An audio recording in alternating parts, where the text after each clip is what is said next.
അപ്പൊ മലയാളത്തിന്റെ ബിഗ് ഗംസിൽ ഒരാളുടെ ബർത്ത്ഡേ ആണ് വരാൻ പോണല്ലേ? അതെ, മെയ് 21 നമ്മുടെ എല്ലാ സ്വകാര്യ അഹങ്കാരമായ ലാലേട്ടന്റെ ബർത്ത്ഡേ ആണ്.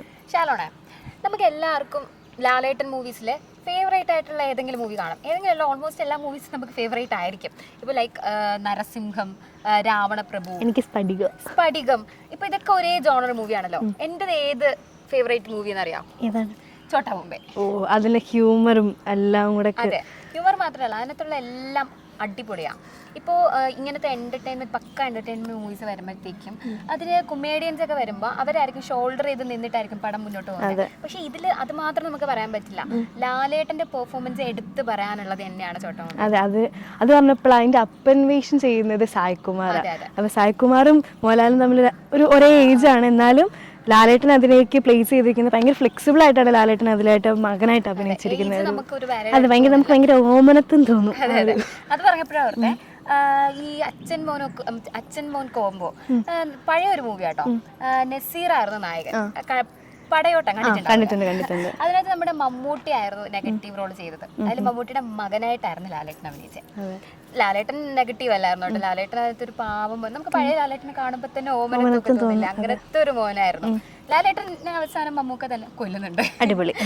എനിക്ക് മമ്മൂട്ടിയുടെ ലാലേട്ടൻ്റെ ആ ഒരു കാര്യം പറഞ്ഞപ്പോഴാണ് അവർ തമ്മിൽ ഒരുമിച്ച് അഭിനയിച്ചിരിക്കുന്ന 50ഓളം ചിത്രങ്ങളാണ് ഉള്ളത്. ഇനിയിപ്പം മുന്നോട്ടാണെങ്കിലും മലയാളികൾ ഒത്തിരി പ്രതീക്ഷിച്ചിരിക്കുന്നതും അങ്ങനെ ഒരു സിനിമയാണ്. ഉണ്ടാവട്ടെ. ഇപ്പൊ എനിക്കാണെങ്കിൽ ഞാൻ ആദ്യമായിട്ട് തിയേറ്ററിൽ പോയി കണ്ട മൂവി എന്ന് പറയുന്നത് ലാലേട്ടനെ. എൻ്റെ അപ്പം ഭയങ്കര ലാലേട്ടൻ ഫാനാണ്. കാണ്ഡഹാറാണ് ഞാൻ പോയി കണ്ട ആദ്യത്തെ മൂവി.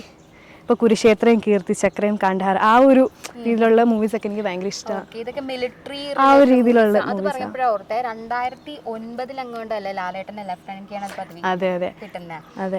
അതുപോലെ ഞാൻ ജനിച്ച വർഷം 2001 ലാലേട്ടന് പത്മശ്രീ കിട്ടുന്നത്. ഇപ്പൊ പത്മഭൂഷൺ 2019 കിട്ടിയല്ലോ. അതുപോലെ ഒരുപാട് അവാർഡുകൾ ലാലേട്ടന്റെ കയ്യിൽ ഭദ്രമാണ്.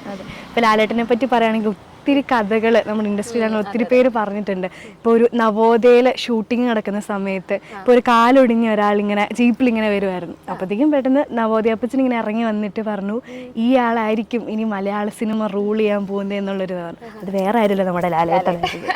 അതുപോലെ ലാലേട്ടൻ വന്ന കാലം മുതൽ കേൾക്കുന്ന ഒരു കുറവായിട്ട് കേട്ടിരുന്ന ഒരു കാര്യമായിരുന്നല്ലോ ലാലേട്ടൻ. അതെ, ചെരുവ്. എന്നാ ആ ചെരുവിലാണ് മലയാള സിനിമ ഇരിക്കുന്നത്. ഈ ചരിവുണ്ടല്ലോ, അത് ഇമിറ്റേറ്റ് ചെയ്യാത്ത ഒരു മലയാളം ഉണ്ടാവില്ലായിരിക്കും. ഞാൻ തന്നെ കോളേജിലും സ്കൂളിലൊക്കെ പഠിക്കുമ്പോൾ പല ഡാൻസിനും ഈ ചരിവ്. അതെ, നമ്മളെല്ലാവരും തന്നെ ഇമിറ്റേറ്റ് ചെയ്തൊരു സാധനം അത്.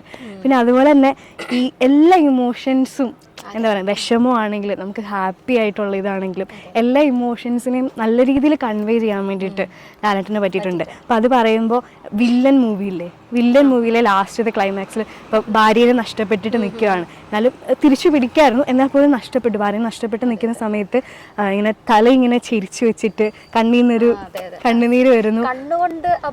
അതെ. അതുപോലെ തന്നെ സ്വന്തം വിഷമം വരുന്നു, ആ കണ്ണുനീര് വരുന്നുണ്ട്. അതുപോലെ തന്നെ ഒരു പുച്ഛഭാവം സ്വന്തമായിട്ട് തോന്നുന്നു. പിന്നെ ആ ഒരു ചെറിയൊരു ചിരിയും കൂടെ വെച്ചിട്ടുള്ളൊരു ആ ഒരു സീൻ ഭയങ്കരമായിട്ടും ആ മൂവിയിലെ ഭയങ്കര ബെസ്റ്റ് എന്ന് പറയാം.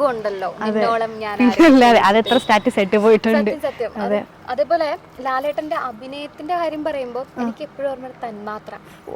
ഒറ്റ തവണ കാണാൻ പറ്റുള്ളൂ. ഏറ്റവും അടിപൊളി മൂവിയാ, പക്ഷെ നമുക്ക് ഒറ്റ തവണ അത് കാണാൻ പറ്റത്തുള്ളൂ. അതിലെ ലാസ്റ്റ് സീന് ലാലേട്ടൻ മരിക്കുന്ന സീൻ ഒരിക്കലും കാണത്തില്ല. അതെ. പിന്നെ എടുത്തു നോക്കുമ്പോ കമലദളം ഒരു പക്ക ഡാൻസറായിട്ട്, നമ്മുടെ ലാലേട്ടന്റെ ഡാൻസ് ഭയങ്കര അടിപൊളിയല്ലേ. നല്ല മെയ് വഴക്കമുള്ള ഡാൻസറായിട്ട് തന്നെ പക്ക അഭിനയിച്ചിട്ടുണ്ട്. പിന്നെ വാനപ്രസ്ഥം എടുത്തു നോക്കുമ്പോ ഒരു കഥകളി ആർട്ടിസ്റ്റ്. അതുപോലെ ഈ ദശരഥ മൂവിയില് വിരലുകൾ കൊണ്ട് പോലും അഭിനയിക്കുന്ന ഒരു കഴിഞ്ഞിട്ടുള്ള. അതെ. 4 പതിറ്റാണ്ടുകൾക്ക് ശേഷം ഒരു നെക്സ്റ്റ് സ്റ്റെപ്പിലേക്ക് ലാലേട്ടൻ കടക്കുകയാണ്. ഡയറക്ഷൻ. ബാറോസ് ആണ് ലാലേട്ടന്റെ പുതിയ വിശേഷം. എന്തായാലും ബാറോസും വരാനിരിക്കുന്ന എല്ലാ മൂവീസും അടിപൊളിയാവട്ടെ. നമ്മുടെ മലയാളികളുടെ സ്വന്തം ലാലേട്ടന് 1000 ജന്മദിനാശംസകൾ.